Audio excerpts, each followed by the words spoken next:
In this video, I'm going to go over section 6.1, which is about area of regions between two curves, how to calculate area between two curves. So we're going to look first at just two curves when given the limits of integration. Then we're going to look at given two curves that intersect in 2 points and how to figure out the limits of integration. And then we're going to look at how to find the area between two curves when it doesn't work with just one integral, or when it's better to work with integrals with respect to y instead of respect to x. So first we're going to look at area between two curves. So if I'm talking about finding the area between two curves, like in this example here, we're looking at finding the area in between here. So really, we're taking the area under this top curve and we're subtracting the area under this bottom curve. And when I say under, I mean the area between the curve and the x-axis. So this represents the area under f of x, between f of x and the x-axis. This represents the area under g of x, or between g of x and the x-axis. And this one represents the area between those two curves. So you can see if you take this area, this whole entire area, you subtract this area, what you have left is this. And that's exactly how you find the area between two curves with respect to x. You take the area under that top curve and you subtract the area under the bottom curve.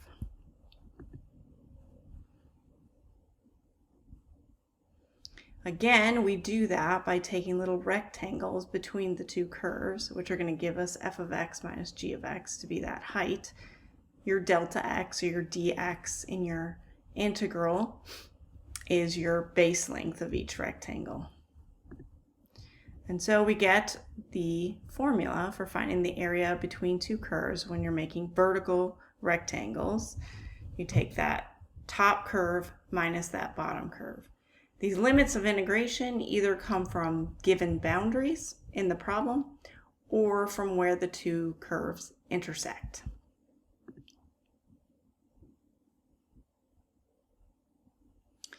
This is saying that the curves do not have to both be over the x-axis in order to find the area between them. They can be in any quadrant. They can be above the x-axis. They can be below the x-axis. So we're going to look at lots of examples of those things happening.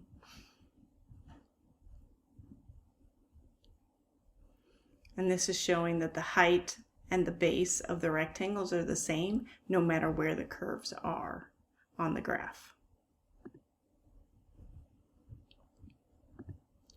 All right, so in this problem here, we can see that this boundary right here, x equals 0 and x equals 1, those give us our limits of integration. But now we have to decide which curve is going to be on top and which is on bottom. So we need to look at a graph to be able to do that. Since we're going between 0 and 1, I'm only going to graph that part of these two graphs. I'm only going to do the first quadrant. So we know for the first graph, the y-intercept is 2, and then it's a parabola opening up. So it looks something like this. And for our second graph, y equals negative x, looks like this. So what we're looking for between 0 and 1 is this area right in here. And we can see that it is the green equation that is on top. So we start with that one, x squared plus 2, and we subtract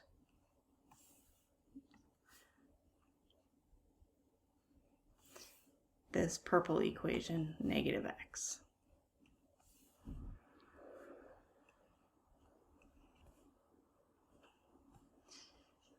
then I would simplify the integral to get x squared plus x plus 2 dx, and then use the fundamental theorem of calculus to evaluate that integral. So we get 1/3 x cubed plus 1/2 x squared plus 2x, and we're evaluating that from 0 to 1. So when we plug 1 in, we get 1/3 plus 1/2 plus 2. When we plug 0 in, we just get 0 for everything. And we calculate that out. We get 17/6. So that blue area is 17/6. Now, that was an example where we were given the limits of integration. When two graphs intersect and we're not given those boundaries of x equals 0 and x equals 1, we can figure out where those two graphs intersect by setting them equal to each other, and that will give us those limits of integration. So if I say 2 minus x squared equals x, move everything to one side, I get x squared plus x minus 2 equals 0. This factors to x plus 1, or x plus 2, x minus 1. So x equals -2 is one of the intersections, and x equals 1 is the other intersection. So if I come over here, I can see that my parabola is going to be opening down. So like something like this. And then y equals x intersects at 1, and down here x equals -2. So again, we're looking for this area between the two curves right here. So our integral is going to go from -2 to 1, and then our top equation is the 2 minus x squared, and our bottom equation is the x.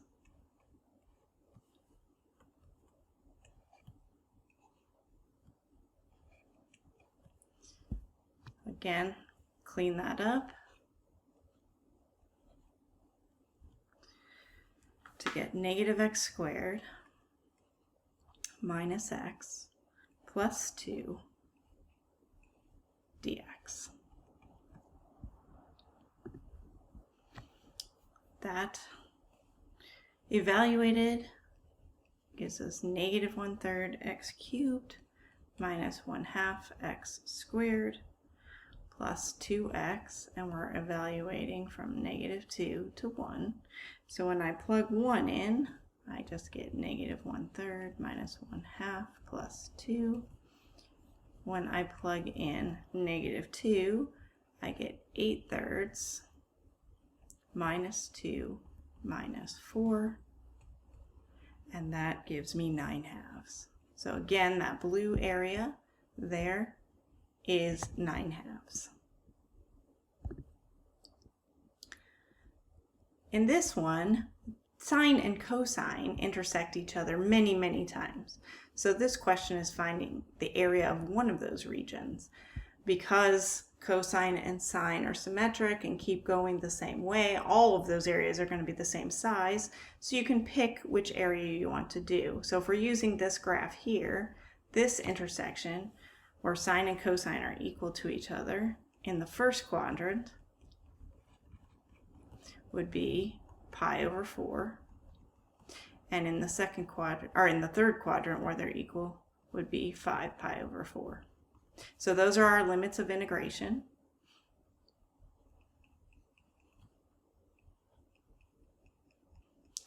And at pi over 4 to 5 pi over 4, cosine is the bottom equation and sine is the top equation.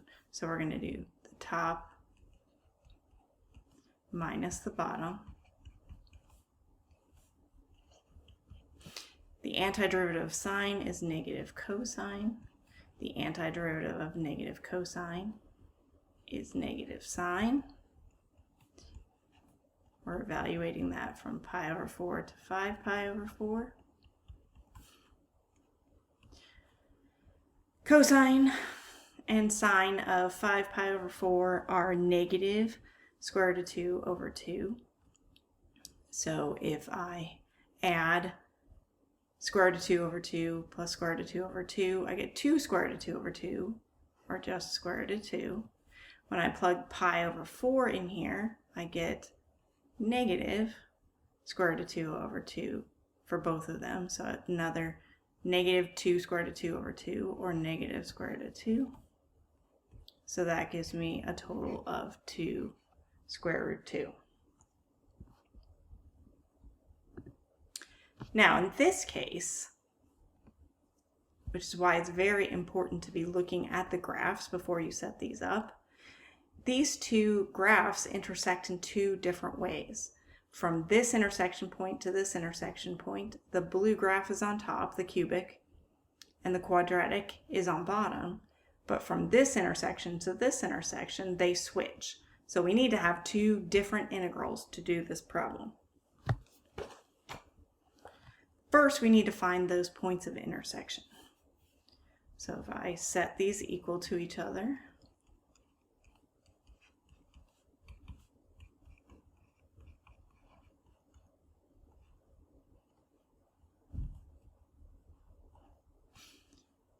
then I get 3x cubed.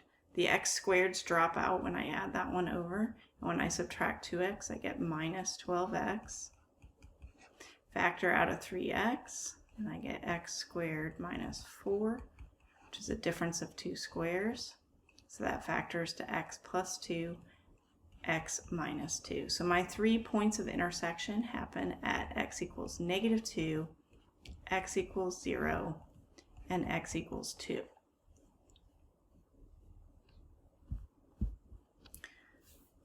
So my first integral is going to be from negative 2 to 0.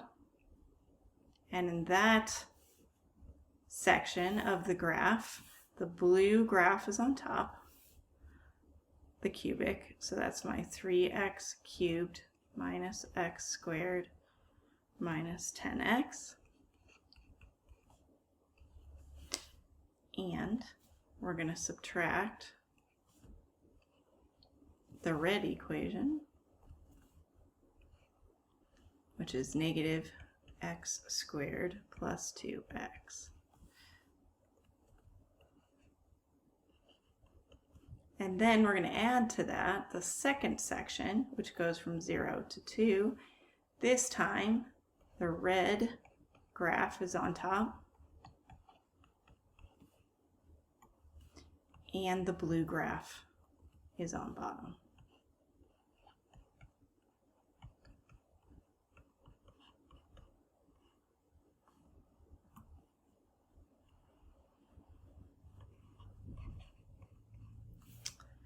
So when we evaluate this, or simplify it first,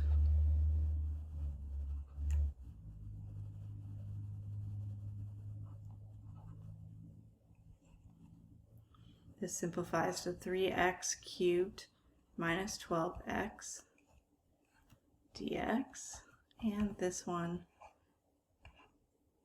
simplifies to negative 3x cubed plus 12x dx.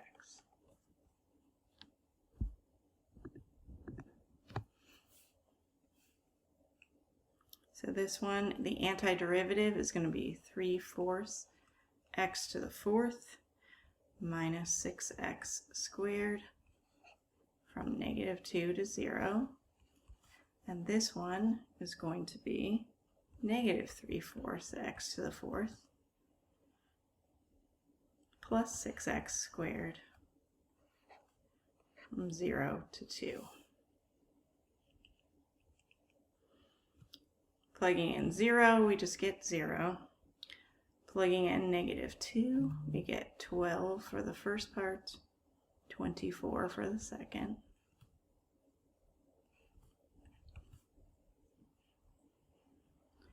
Over here, when we plug in 2, we get -12 for the first part,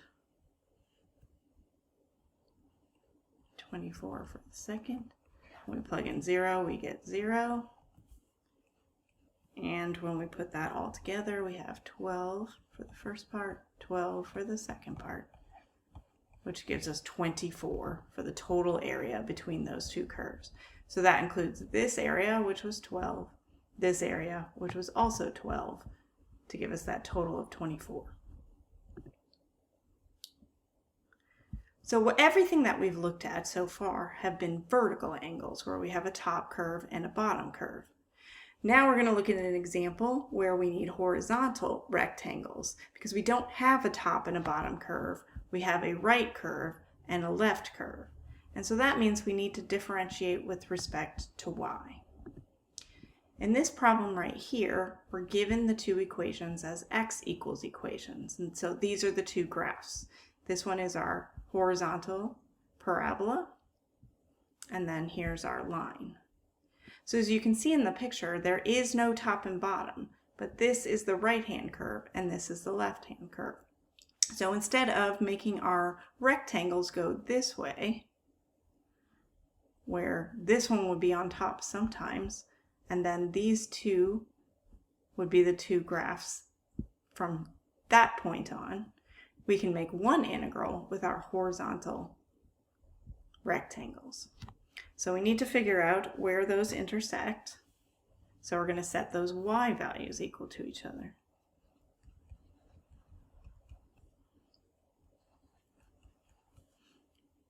So we get y squared plus y minus 2 equals 0.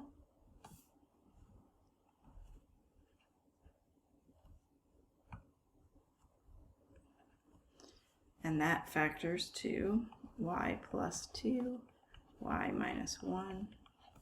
So y is equal to -2 and 1. So those are going to be our y limits of integration. Then the right-hand side graph is 3 minus y squared. So that goes first.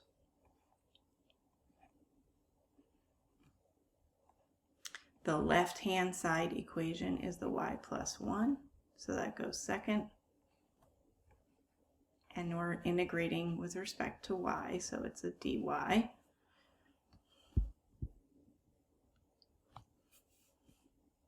Simplifying that, we end up with -y squared minus y plus 2 dy. The antiderivative of that, -1/3 y cubed minus 1/2 y squared plus 2y. This happens to be the exact same integral we had for x's in a previous example. So that gives us -1/3 minus 1/2 plus 2 for the first part. And when we plug in -2, we get 8/3 minus 2 minus 4 to get a total of 9/2. Now I want to show you, you could have done this with respect to x. You would have had to change those equations to y equals equations. There are 3 equations when you do that, because the y squared equation becomes a positive and a negative square root with respect to x. And you'd need 2 integrals. This is the top and this is the bottom equation from -1 to 2. This is the top equation and this is the bottom equation from 2 to this point here. So it's much easier to do this with respect to y because you only have one integral. There will also be times when it's not possible to find the area with respect to, by integrating with respect to x, and you have to integrate with respect to y. So it's good to know how to do it both ways, with those horizontal rectangles and with those vertical rectangles when that makes sense, when you have a top and a bottom equation. All right, this last part just talks about how we already know that when we do area and integration, it's an accumulation process. So in this case, what's happening each time for our area formula, it was developed by taking that area of f of x, that area of g of x, and those rectangles, and figuring out that integral that gave us the area between them.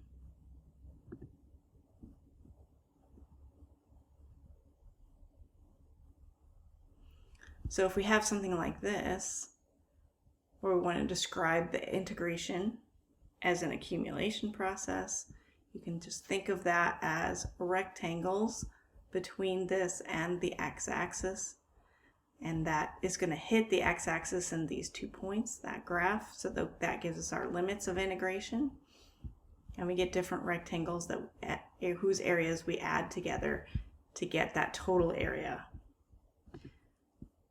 This is what it looks like visually. So going from -2 to -2, we haven't moved at all. The area is 0. Going to -1, it's 5/3. And as we add more and more area, we get a bigger and bigger area between that graph and the x-axis.